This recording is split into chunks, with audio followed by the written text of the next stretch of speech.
बड़े मंगल के अवसर पर या इस माह में आप उनका जाप कर सकें।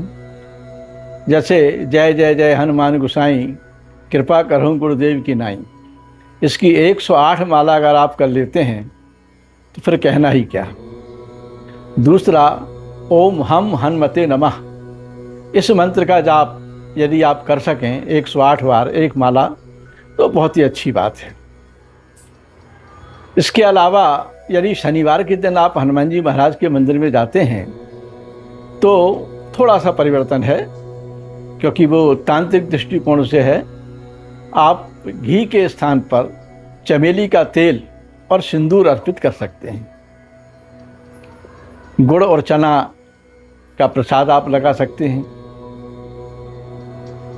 बाकी सुंदरकांड का पाठ कर सकते हैं, हनुमान चालीसा का पाठ कर सकते हैं, बजरंग बाण का पाठ कर सकते हैं। अब कई लोगों ने कहा कि साहब हम तो बरसों से ये सब कर रहे हैं, हमको कोई फल प्राप्त नहीं होता। तो मित्रों, मैं यहाँ आपको बताना चाहूँगा, किसी भी पूजा को यदि विधान के अनुसार आप नहीं करेंगे तो लाभ नहीं मिलेगा। हनुमान चालीसा पढ़ें, बजरंग बाण पढ़ें, आपको लाल वस्त्र धारण करना चाहिए। लाल लंगोट, लाल अंडरवियर, लाल बनियान, लाल लुंगी या लाल कुर्ता, ये पहन के शुद्ध होकर के आप बैठें। अब कई लोगों ने प्रश्न ये किया है, महिलाएं कर सकती हैं कि नहीं। अरे मैं तो ये कह रहा हूँ, महिलाएं बिल्कुल कर सकती हैं, क्यों नहीं कर सकती हैं। बस उनको अपनी शुद्धि का ध्यान रखना है। उसी प्रकार से पुरुष को अगर यज्ञोपवीत हो गया है तो यज्ञोपवीत धारण करके ही इस पूजा को करना चाहिए। इसके अलावा संपुट, कुछ संपुट हैं, उन संपुट को लगा कर के यदि आप बजरंग बाण करेंगे, सुंदरकांड का पाठ करेंगे तो आपको यथेष्ट लाभ प्राप्त होगा।